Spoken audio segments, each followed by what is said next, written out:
temperature in the dining room is biting great this season. Catch anything yet? No, but I'm sure going to catch something next Saturday. You're waiting to see the expression on Mr. Honeywell's face when I win the trophy for catching the biggest fish 3 years in a row. You know, Dad, he is your boss. Suppose he just happened to find something for you to do to keep you from going so you couldn't beat him. I'm way ahead of you. Inter-office memo dated 3 months ago. To Vern Albright from George Honeywell. Relative your request for guarantee of weekend off 3 months from this date. In spite of my failure to understand why you would make such a request so far in advance, it is nevertheless agreeable with me. Signed, George Honeywell. You tricked him. Exactly. And oh boy, he was really burned up when I won the trophy again last year. I wasn't taking any chances. I want to show you a big fish I'm going to land one of these days. That's Carl Garris, president of the Bay Area Anglers Club and president of the Garris Aluminum Corporation. I've been talking to him. One of these days, I'm going to whip up a little fishing party with him and land his account. That's very interesting. But you've got to get to work. Oh, just a second, Dad. I want to ask you about something. Gee, that's a coincidence. Just happens to be right here. What did you want to ask me? Could I have this made into a stole? It just happened that it was in the hall closet instead of your own closet where you always keep it. You have a very nice allowance. Any questions? Goodbye, dear.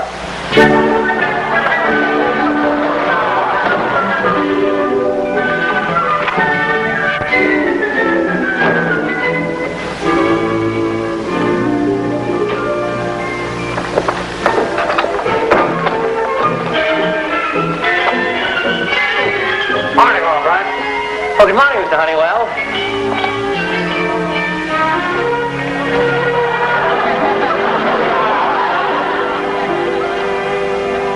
What's all this? I thought you'd be surprised. Albright, you hadn't mentioned it, so I knew you'd forgotten it. Listen, Albright, come Saturday, your old boss is going to be up at Lake Pilgrim, Vermont. And this year, I'm going to win the trophy. What makes you think you're going to win? I'm going to be there, too, you know. Sorry, boy, I forgot to tell you. Some new contracts are coming over on one of Mrs. Stegmuller's accounts Saturday. You'll have to stay and sign them. I'm very sorry, my boy. Just like Margie said. Okay, here's a little surprise for you. But Todd's away. Somebody's got to be here to take care of the Stegmuller contracts. Exactly, and you have such a pretty signature. Now listen, Albright. If you don't stay here this weekend, I've got work to do. Everybody picks on me, not only here but at home. I bought Margie a nice fur coat hardly a year ago, and now she wants me to pay for making it into a stole. Margie wants a stole? Now don't start needling me about that. That Margie's a pretty smart girl. Yeah, a pretty smart girl. Why so interested in Margie all of a sudden? Nothing, Albright. I've decided you're right, and I'm wrong. Good fishing this weekend.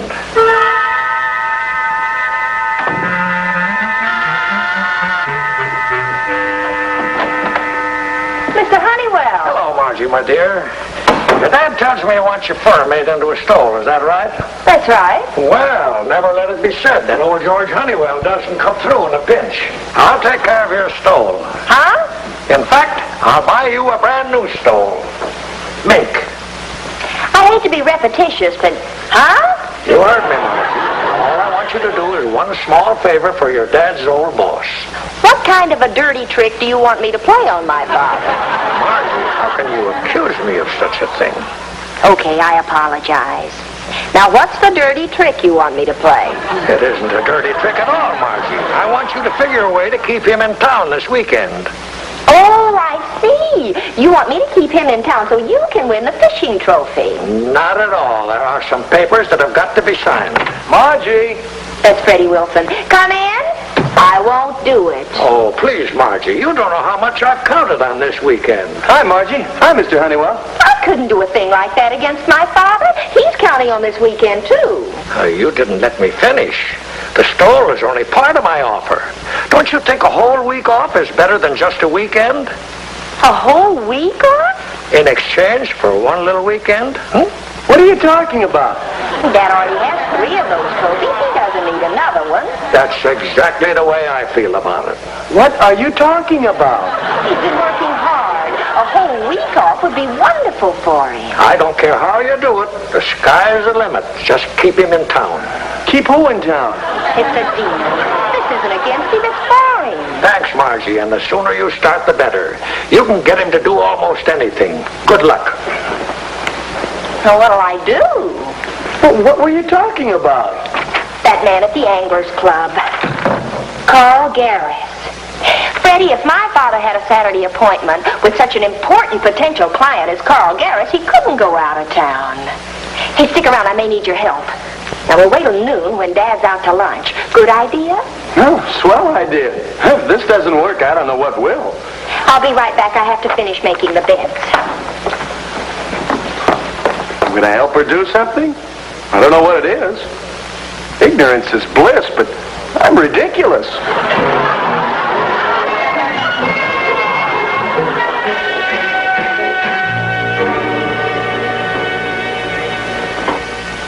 Anything else, Mr. Garris?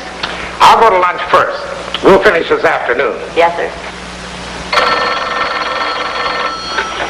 Hello, Mr. Garris's office. This is Mr. Albright's secretary, Vern Albright of Honeywell and Todd. I'm calling to confirm Mr. Albright's appointment with Mr. Garris for Saturday afternoon at 3. Thank you. I'll confirm it with Mr. Garris. Bye. That was Mr. Albright's secretary, to confirm your appointment with him for Saturday afternoon at 3. Saturday afternoon? Did you make the appointment? No, sir. Apparently you made it yourself, but it isn't on your calendar. Well, I can't remember making a date with Albright. Maybe you forgot to write it down. I planned on going up to Vermont Saturday to the big fishing tournament. This is the first year I've ever been able to make it. I certainly don't remember making an appointment. Look, whatever it is he has to talk to me about can be taken care of today. I'll drop in on him right after lunch and get the whole thing straightened out. Then Saturday, Vermont. Freddie, let go. No, you're going to stop this thing right now. You're not going to call your father's secretary. Give me that phone. Oh, all right, Margie, but I'm warning you, it'll only get you into trouble. We'll keep my father in town this weekend and give him a full week's vacation. That's what it'll do. Hello? This is Mr. Carl Garris, secretary. I'm calling to confirm his appointment with Mr. Albright for Saturday afternoon at 3. Saturday afternoon? That's right. Thank you. You're welcome. Goodbye. Oh, Mr. Albright, Mr. Garris' secretary just called. Carl Garris, what does he want? Saturday afternoon? I don't have it on your calendar. I don't remember making any appointment with Garris for Saturday.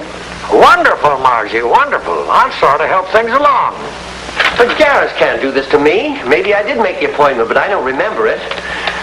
Betty, this may be a little underhanded, but you didn't give it to me. You forgot, understand? I think so.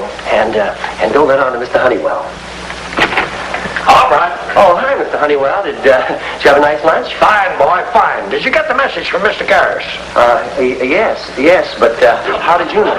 Well, the secretary called me first, and then I transferred the call out to Betty. I'm proud of you, my boy, proud, putting business ahead of pleasure. But I want to go fishing Saturday. Hello, Albright. Hello, Mr. Honeywell. Nice to see you again, Mr. Garris. Good to see you anytime, Mr. Garris. Let's go in my office. Yeah. All right. I came to see you about that appointment Saturday. Oh, yes, of course. Our appointment.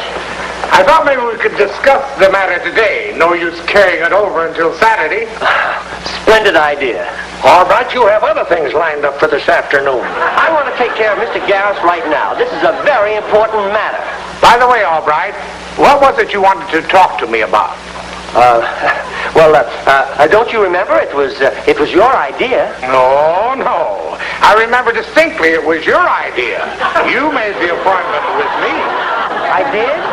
Oh, yes, of course. I said I wanted to discuss a thing with you. Now, just what thing was it? Don't you remember the thing you said it sounded very interesting? Oh, yes, that thing. Very interesting. Anything new on it? Oh, no, it's just the same. Good. I'm very happy about it, too. There for a while, I was was a little worried about it. Me too, but it's coming along fine. Good. Yes, isn't it, though? Very. Well, gentlemen, it's easy to see that neither one of you is going to say very much about this thing one way or the other until Saturday. Now, Mr. Garris, if you will just keep this appointment with Albright Saturday, everything will be fine. This thing we're talking about is important, isn't it? Oh yes, it must be. Mr. Garris, as a fellow fisherman, you'll be interested to know that I'm going up to the tournament Saturday, and I'll catch a whopper just for you. Mr. Honeywell, I'm so glad you brought up the subject of fishing, especially the tournament. I'd love to go. Well, Mr. Garris, you, Albright, Saturday. Albright, I'm throwing myself on your mercy. I made the appointment with you. I distinctly remember I called you. You did? Yes, but frankly, I'd rather go to the tournament Saturday. Would you forgive me and postpone our meeting until, say, Monday? Oh, would I? You've never dealt with such an understanding person. I'll see you Monday and good fishing. Let's reconsider. Thank you, Albright. Thank you. Yeah, Mr. Garris, you, Saturday, the thing. Don't forget the thing. Goodbye, gentlemen. Gosh, Mr. Honeywell, how can I ever thank you? If you hadn't reminded him of the fishing tournament, I'd have been dead. Me and my big fat blabbermouth.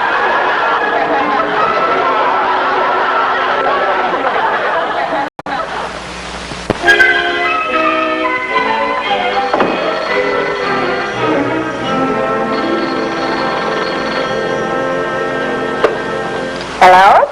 I've been calling for an hour. Oh, Freddie and I have been downtown looking at stoves. It didn't work. Your father is still going fishing. That Garris is such a nut on fishing, he's going up there too. Time's running out, Margie. You better think of something fast. All right, Mr. Honeywell, I'll try. Bye. Well, I take it something did go wrong. Just as I predicted, trouble. There's no trouble. It just didn't work. Oh, why can't Dad and Mr. Garris go fishing someplace right close to home Saturday? Then Dad could be here to sign those papers for Mr. Honeywell. Freddie, I just said it. As usual, I'm lost. What did you just say? I'll make Mr. Garris think Dad knows a fisherman's paradise no more than an hour from New York. What'll that do? Well, with what I have in mind, if Dad even tries to go to Vermont, Mr. Garris will think he's just a cover-up for the real thing. Oh, Margie, this one really sounds drastic. Freddie. I'll see you in Alcatraz. Freddie. I'm not in it. But I'm going to need your help. Oh, please say you'll help me. Absolutely and positively, no.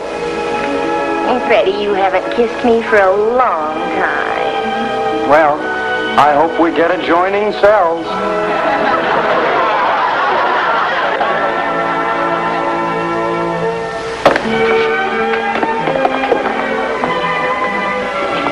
There he is. Table for two? We'd like that table, please, for sentimental reasons. Of course.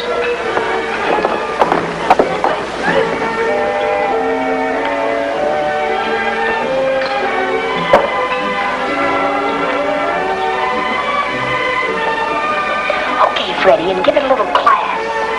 I say, Cynthia, I do wish I could break down this fellow Albright. Very exasperating. Albright, Jeffrey? Oh, you mean Vernon Albright, the gentleman who works for those investment people. Yes, that's the chap. I've learned from sources of my own that Albright has a secret fishing paradise. Fishing paradise? Is that important? Well, it is to a fishing bug like me. Wherever this place is, Albright catches at least a dozen fish every time he goes there. And I've never heard of one being less than 3 feet long. And another point that makes the whole thing so exasperating is that this place, this paradise, is not more than an hour from New York. 3 feet long. 1 hour from New York. Waiter! Is there something wrong, sir? No, not a thing. I have to leave right away. Sorry. Boy, did he take the bait. Your order, please? Oh, no, thanks. We've already had dinner. Thank you very much.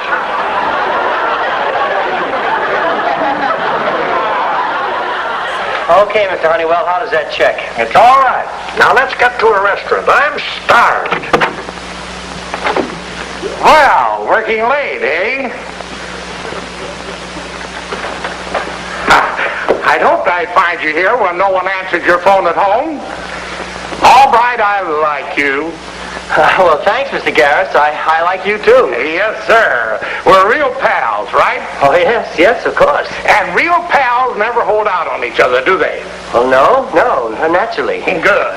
Now that we understand each other, come on, pal. Tell me, where is it? It? Well, let me put it this way. Only 1 hour from New York. Does that ring a bell? You couldn't mean Philadelphia. No. Let me give you another hint. 3 feet long? Couldn't be Philadelphia. Philadelphia is at least 4 feet long. Playing it cagey, eh? Well, I overheard Jeffrey talking about it. Jeffrey? Who's Jeffrey? Now, look, Albright, we've stalled long enough. As a pal, I demand to know where your secret fishing place is. My secret fishing place? Yes, where you catch fish 3 feet long, at least a dozen at a time, and only 1 hour from New York. Now, tell me, where is it? I don't know what you're talking about. Albright, have you been holding out on me? Mr. Honeywell, I swear I don't know what he's talking about. Very well, Mr. Vernon Albright. You can forget about Carl Garris and the account you might have landed. So, you got a place like that and you wouldn't let me in on it. You can eat dinner by yourself. Mr. Garris, I give you my word, I don't know what you're talking about. Albright, I heard that young man and girl as clearly as I hear you now. Young girl? Still playing innocent, eh? But please, Mr. Garris. You can keep your secret, but forget about me.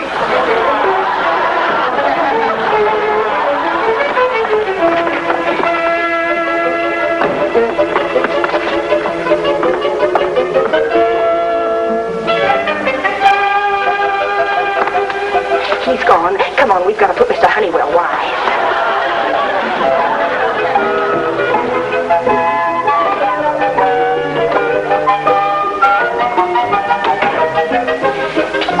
We don't know if Dad's left yet.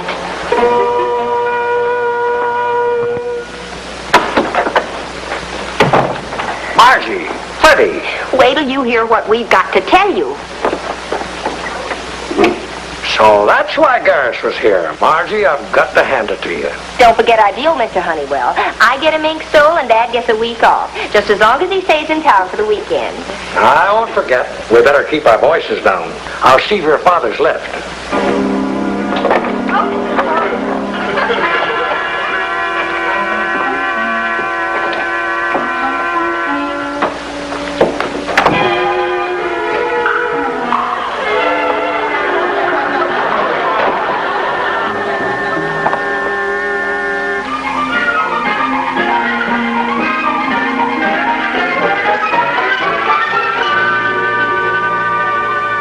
I realize it's late, but could you phony up a picture for me while I wait? Phony? What do you mean? Well, here's a picture out of a magazine. And I want you to take the head off of this man and put it on the man holding the fish. Oh, it's just a gag. Well, sure, I can do it, but I got to rephotograph them and make a composite, and that'll take a little time. I'll give you $20 extra for a rush job. I'll have it for you at 9 in the morning, okay? Swell.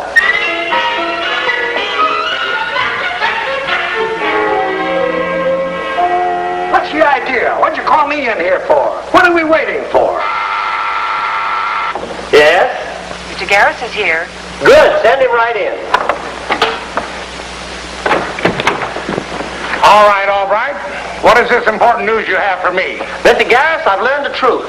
What are you talking about? The truth about you. I don't know where it is, but I know it's a fact. He wanted to keep that fishing place such a secret that every time he mentioned it, he used my name. That's why you thought it was me. I think this will vindicate me.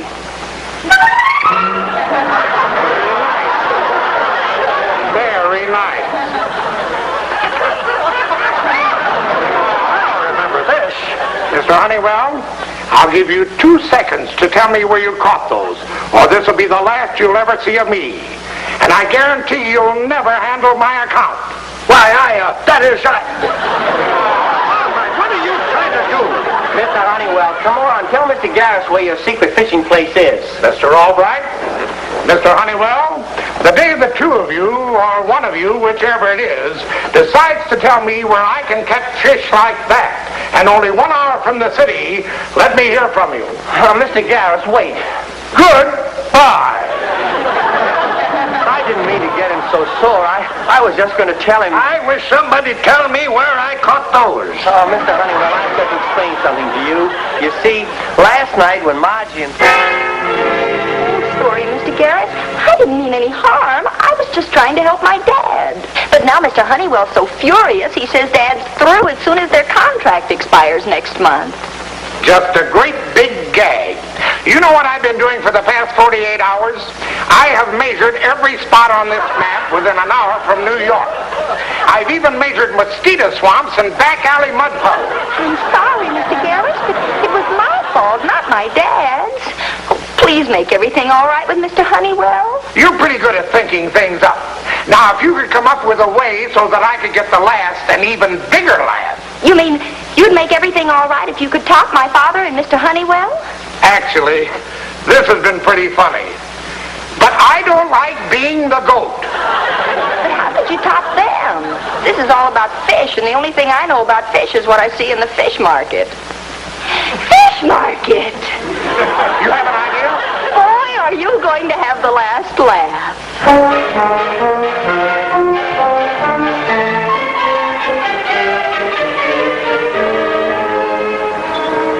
Honeywell. All right. Well, gentlemen, don't look so startled. The reason I asked you to meet me here is because I want you to meet a very happy man. No hard feelings. And your deal with me is as good as in the bag. Did you hear that, Mr. Honeywell? I sure did. You see, your secret fishing place is no longer a secret to Carl Garris. You found it? I don't know how you could have found it. Well, you don't know Carl Garris. Come, I'll show you.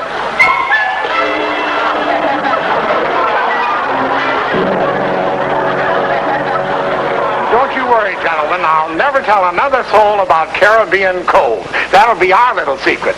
Let the nitwits go up to Vermont Saturday. I guess we know where we'll be. Goodbye, gentlemen. Caribbean Cove? Caribbean Cove?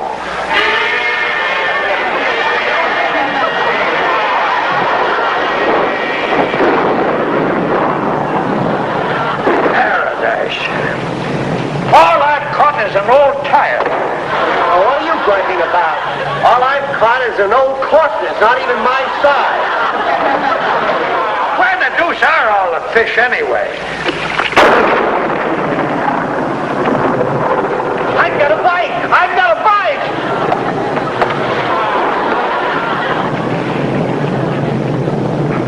It feels like a big one.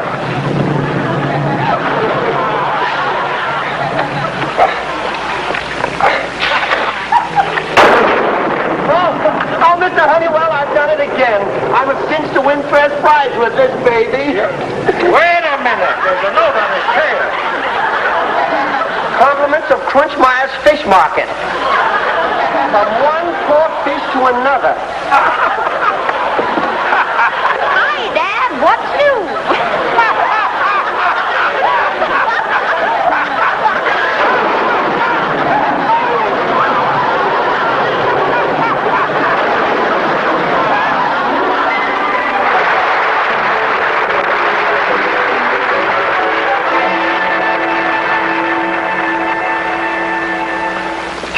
Isn't it beautiful, Dad? And remember, you get a whole week off. Think you're pretty smart, don't you? Well, Dad, you've got to admit it was pretty funny. If you could have seen Mr. Honeywell's face looking down over that pier. Yeah, I'll bet that old goat looked pretty stupid. Me too. Well, that's my little Margie.